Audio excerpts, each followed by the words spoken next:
Selamat datang di Baca Novel Channel. Jangan lupa like, komen dan subscribe agar tidak ketinggalan update terbaru dari kami. Terima kasih. Kali ini, kita akan melanjutkan cerita yang menarik dari sebuah novel yang berjudul Naga Bumi Penakluk Langit. Selamat mendengarkan. Bab 27. Menjelang sore hampir habis, pria tua dan Chen Baoli duduk berdua di sisi timur lembah. "Berapa banyak yang kau rencanakan untuk diajarkan padanya?" tanya Chen Baoli. "Tidak direncanakan," jawab pria tua. "Disesuaikan dengan kecepatan dia berkembang. Bai Wuji tahu dia di sini sekarang. Sudah kuduga. Dan kau tidak keberatan." "Aku tidak bisa keberatan pada hal yang tidak bisa kucegah." Pria tua memandang ke arah dinding batu ukiran di kejauhan. "Dan sebagian dariku tidak ingin mencegahnya." Chen Baoli menatapnya. "Kau ingin bertemu dengannya?" "Aku ingin menyelesaikan sesuatu yang 23 tahun lalu tidak selesai." "Bedanya tipis tapi ada.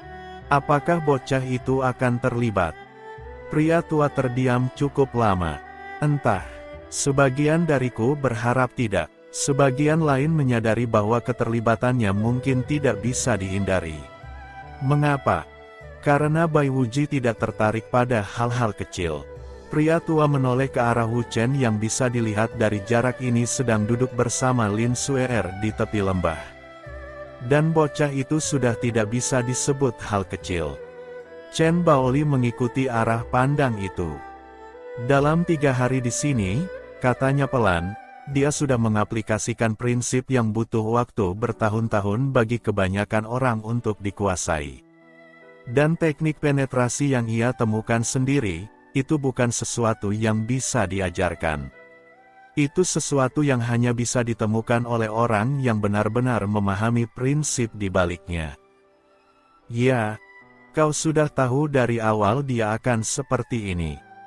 Pria tua tidak menjawab. Hanya membiarkan pernyataan itu ada.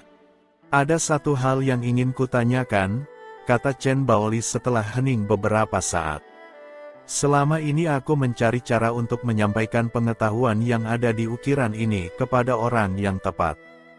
20 tahun, dan kau sudah menyimpan yang lebih lengkap di sini." Ia mengetuk pelipisnya sendiri. "Kenapa tidak langsung mengajarkannya?" Pria tua tersenyum, senyum yang jarang muncul di wajahnya. "Karena ada pengetahuan yang tidak bisa diajarkan," katanya. "Ia hanya bisa ditemukan. Dan untuk menemukan sesuatu, seseorang perlu perjalanan, bukan jalan pintas ke tujuannya." Chen Baoli diam sebentar. "Jadi ukiran ini pun bukan jalan pintas. Ukiran ini adalah peta, bukan kendaraan."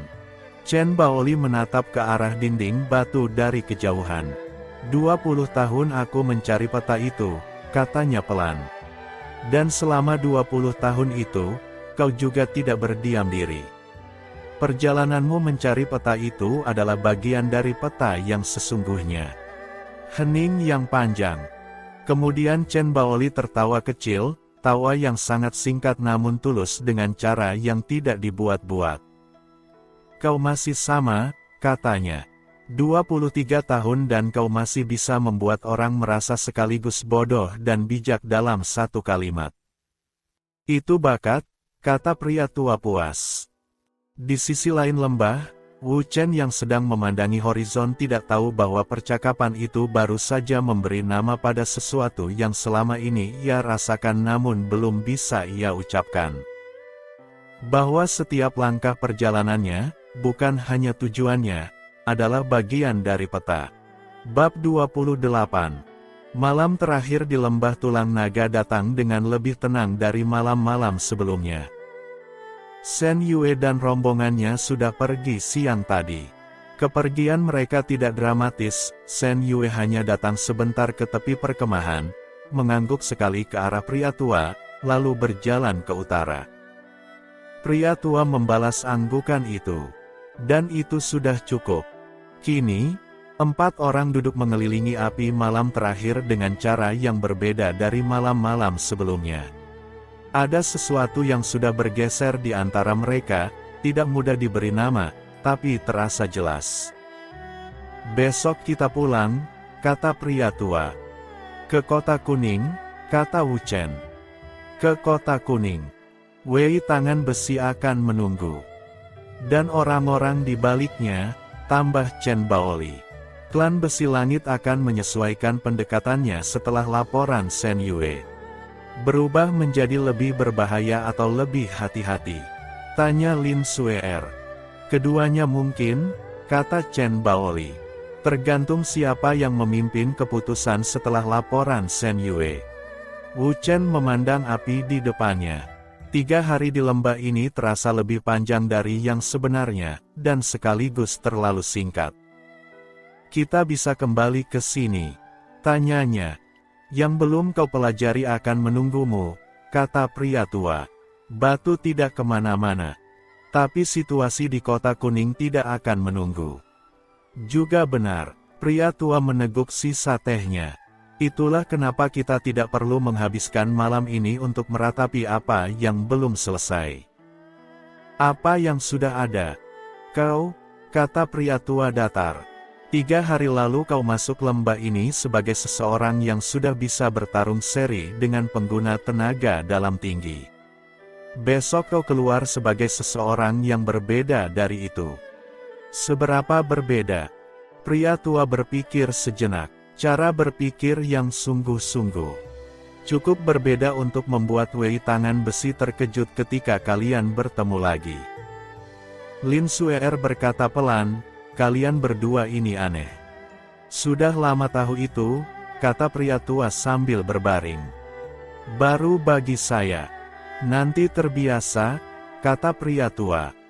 Lin Suer menatap Wu Chen dengan ekspresi yang mempertanyakan apakah kalimat terakhir itu perlu ditanggapi atau tidak. Wu Chen memilih untuk tidak menanggapinya. Pilihan yang bijak. Malam itu Wu Chen tidur lebih cepat dari malam sebelumnya. Namun sebelum benar-benar terlelap, pikirannya melayang sekali lagi ke dinding ukiran di sisi barat lembah. Ke figur-figur yang memancarkan cahaya redup. Ke diagram besar di tengah. Ke 4 simbol di ujung paling luar yang menandai apa yang belum ada di sini. Dan ke 1 kalimat yang sudah ia hafalkan tanpa sengaja hanya dari 1 kali membacanya. "Kepada yang datang setelahku, jalan ini bukan jalan yang mudah. Tapi jalan yang benar tidak pernah mudah. Jadikan tubuhmu saksi bahwa langit bisa ditaklukkan dari bumi."